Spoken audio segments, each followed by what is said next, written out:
Hi there and welcome to my channel. Today's project is for the VIcki Boutin design team, and today I'm going to create a layout that is all about traveling and water.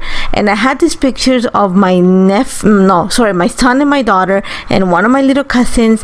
This is one of the trips we took to Ecuador a couple years ago. I think it's the second or third trip we took, and we took him to the jungle, to the Amazon River. So we cruised around the Amazon River, and you're gonna see the picture. So I'm gonna bring some of that feeling onto this page. So I'm gonna start by working with the texture paint, and I'm gonna use blue Hawaiian and blueberry pie. And my idea is I want to kind of create a gradation of color from blue Hawaiian at the top from blueberry pie at the top to blue Hawaiian at the bottom. So I'm gonna start with the blue Hawaiian at the bottom, and I'm actually gonna add a little bit of texture paste, and that's just because I want to lighten up some of the pigment, and I want to make it a little bit more on the milky side. Even though the texture paste dries matte, I just want to give it a kind of a chalky look, just because I have this idea that I want to layer glazes on top of it. So I want this to be really matte. So by adding the texture paste, I'm kind of bringing like that chalky feeling to it. So I'm just gonna mix a little bit of the texture paint with the texture paste. Yes, I'm saying it properly. Yes, sorry. And then I'm gonna dilute it, and I'm just gonna go ahead and start adding it to my foundation paper. Now here's the key. I'm gonna add quite a bit of water. I think I should have yesoed this project, and I didn't yeso the foundation paper. So you're gonna see at the end, you're gonna see a little bit of a dip on the page. I should have yesoed it, just because I'm gonna play with quite a bit of water. You're gonna see, and this is foundation paper. It's gonna hold the water really nicely, but I'm gonna add quite a bit of it. So just if you're gonna want to create something similar, consider yesoing the page before. This is gonna protect your paper and give you more of a flat surface to work your layout on. So all I'm doing is I'm adding splatters, and I really am gonna create, think of it, a rectangular shape that goes from blue to teal at the bottom. So I'm just gonna start adding splatters. Remember that I started by mixing a little bit of the texture paste with a little bit of the texture paint, blue Hawaiian in this case, and I'm gonna try to go from light to dark. That's from the bottom to the top, and along the way I'm adding more of the blue Hawaiian texture paint to the mixture that I have, just to get a darker color. And again, all I'm working is in splatters. Now before I get to the half of this rectangle, I'm gonna start working on the blue Hawaiian on the opposite way. So I'm going from the top to the bottom. I just flip the page so it makes it easier for me to play with the paint. And again, I'm gonna add a little bit of the texture paint just to give it a chalky feeling to soften the blueberry pie. And again, all I'm gonna do is splatter on it and then just move it, just to create a natural look of the watercolor.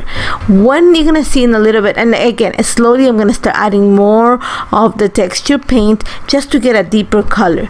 Now you're gonna see right about now is when I have quite a bit of water on the paper, and I'm gonna start lifting up the paper and making the paints move so that they mix naturally in the middle. I want to have the combination of the two colors where they meet without me having to do the work. I want the colors to do it by themselves. So here's where I added quite a bit of water, and you're gonna see in the end product there's a little dip in that area. It doesn't bug me that much, because I know I'm gonna put it on my album and it's gonna flatten. But like I said, if you can add yeso to the background, I think this will be much better. So you're gonna see that I'm lifting up the paper and I'm just moving it around so that the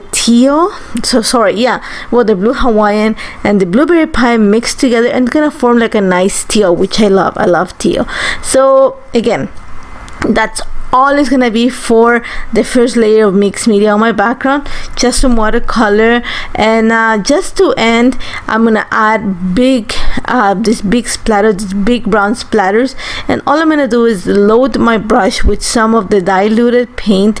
I'm gonna make sure that I add quite a bit of water because I want it really watery, and then all I'm gonna do is squeeze the bristles to create the big splatters. So you're gonna see right now, and that's what I'm telling you, like I added quite a bit of water. You're gonna see how it kind of dips the paper a bit, and I'm okay with it, like I said. But I think it'd be better if you add ESO2 just to protect it. And all I'm doing right now is adding the splatters, adding those big like droplets, and then I'm gonna set it aside to dry completely before I continue working. And this took a little bit longer than expected to dry, and that's why I knew that I added too much water. But I couldn't soak it up because I wanted those that deepness of the pigment to show. And if I would have soaked up the excess water with a piece of paper towel, then I would have had those white spaces, and I did not want to have that. So I'm gonna set it aside to dry. Once it dried, I'm gonna come in with a prism glaze.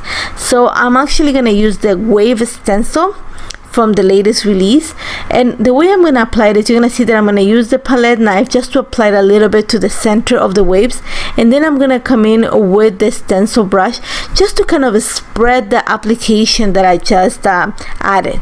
So once I have it there, you're going to see that I'm going to go on a circular motion, and all I'm going to do is kind of expand the area using the paste that I've already applied. And then I'm going to continue working in the same fashion. I want to add all this wave design through the entire column of watercolor that I have added there, and I want to make sure that I add, like, the impression is a little bit darker in the middle. So you're gonna see that I'm gonna add a little bit extra prism glaze in the middle just when I extend it. And because of the waves, they're crashing against each other, and actually it's okay to overlap this stencil. It actually hides the imperfections. Now that I'm done with the column, I'm actually gonna stretch the look of the application towards the left of the column, because I know that's pretty much where my pictures are gonna sit. So I'm just gonna, you're gonna see that I wetted my brush a little bit, and then I just went on top of whatever I had already in the stencil on the left of the application, and it just causes the hazy look. Now here's where I got all, like, I wanted the mermaid look. So I went and pulled a little bit of the glitter glaze. This is from Color Kaleidoscope release, and all I'm doing is I'm kind of matching the stencil and applying some of the glitter glaze on top of it, and honestly the effects are just amazing. I love teal, I love watercolors, I love all these cool tones, but the mixture of the prism glaze with some glitter glaze on top is just amazing. You're gonna see right now, the shine that you get from it, oh my god, I honestly, it was amazing. I was just like, wow, I did that. So I'm gonna set it aside to dry. It didn't take that long to dry, actually, just because when I applied the prism glaze, I did it with the brush, so it kind of extended, so there's not that much of a texture, even though it looks texture is most the glitter glaze that went on top of it. So it took no time to dry. But while that's drying, I'm actually gonna go ahead and start working on the paper layers for my pictures. And like I said, that's my daughter on the left there, and my cousin on the right, and that's my son. And the reason why they're all red is because we're on a red boat, they were in red life jackets, and the canopy on top of us was red. So even though I've tried to color correct this, we all look like tomatoes in the pictures. It's hilarious. But my kids had so much fun. I mean, it was the first time that they had been to the Amazon River, and we went on a boat all along. We went to see, the indigenous people, so how they live. Pretty fun, an entire day, and they loved it. We went to zoos. It was amazing. I'm from Ecuador. I love Ecuador, and anytime you say let's go on a trip, that's probably my first choice, is going back home. So once I have that, I added, again, I'm gonna bring some of the wave look to the pages. So I added more of that paper with the waves. I'm gonna add one of the postcards, and then I'm gonna bring the craft tag that has the world map or the globe, because I think it just, because it's an exploration layout, I'm gonna call it, or traveling, it just makes sense. So I already have an idea how I want to put it together, and then I'm just gonna go ahead and glue it. I found the word explore in my in the icons ephemera pack, and I thought it was gonna be the perfect title. So all I'm gonna do right now, just to bring more of the blue wavy paper, I'm actually gonna trim my background and trim a frame from that paper, and then I'm glue it together. That's just gonna frame everything in place. My choice, honestly, I would have left it all white, but I think it needs a little bit more of that blue. So once that's in place, I'm actually And here's where you're gonna see that my paper is buckling a little bit, because you're gonna see that it's not as straight as usually my projects are. There's a little bit of a buckle on the right. Like I said, it doesn't bug me, because I know that it's gonna go into my albums and it's gonna flatten on the page. But if it bugs you, then use some yeso on the background. Now my title is gonna read Explore Ecuador. So I'm gonna bring the gorgeous alpha from this release, and I know that we only got one as part of the DT. I went and bought 2 more sets, and if I can find more, I'll probably buy 3 or 4, because they're the perfect alpha. You can customize them, which means you can make them any color, any texture, any look. So if you can get some, buy them. You won't regret them. So all I'm gonna do is I'm gonna bring a little bit of shine to them, just because I want them to stand out on the background. And for this, all I'm doing is diluting a little bit of the iridescent glaze, not to watercolor, more of an acrylic paint texture, or yeah, kind of, that's the way I say it. And then I'm just gonna paint the inside of the letter. I want to try to make sure to keep within the lines. Didn't work, but you know, it's a little bit better. And then I let it dry, and then I'm just gonna glue it right underneath the word explore. And you're gonna see that my pictures, I kind of slanted them a little bit when I glue them. I really like the fact that there's some movement that way, just because the column of the watercolor, kind of like I said, kind of a straight line. So by adding that, just gonna add movement to the page. And forgive my head, just the way I set up the camera today, my head had to peek into the picture. And you're gonna see right now that my hair is getting quite long. I do miss my hairstylist really bad. Vicky and I had this conversation a couple days ago, and I said, Vicky, my hair is really long, and she said, oh my god, you're gonna look like Rapunzel by the time this is all done, because my hair grows like weed. Sorry, I just had to tell you that because I thought it was hilarious. So now all I'm gonna do is just keep adding more embellishments to the page. I'm not gonna add many, just because I want to keep all that beautiful texture paste that I have on the right. I don't want to cover it. So I found this little boat, which I thought it was perfect, because this is, like I said, a boat ride. And there's that little sentiment at the bottom that says, I cannot wait to go back. And trust me, before this COVID situation happened, we already had tickets to go. We should have been going maybe next week to Ecuador for almost a month, but we're here, and our family, we had all the plans. So you know, things happen for a reason, and you know, as long as we're safe and you know, healthy, you know, it will pass. This all shall pass too.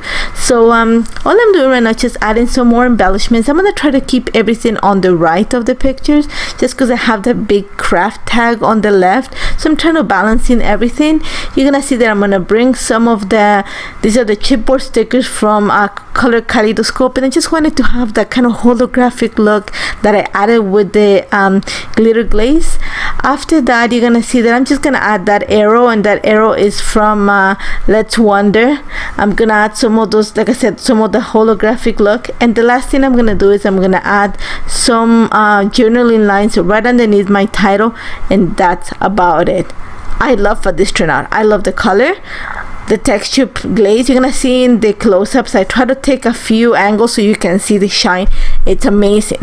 The prism glaze on its own, it's lovely, but if you add some glitter glaze on top of it, and then you layer it on underneath the watercolor, oh my god, I wish you can see this in real life. It's amazing, the shine that comes from that page. Oh, I'm loving it. But these are the close-ups. I love how this turned out. If you have any questions on how this came together, as always, do not hesitate to contact me. Don't forget to check out Vicky's stuff. She's gonna go live for the next few days, and you know, I'll see you next week. Make sure you enjoy National Scrapbooking Day. Take care, guys. See you soon. Bye bye.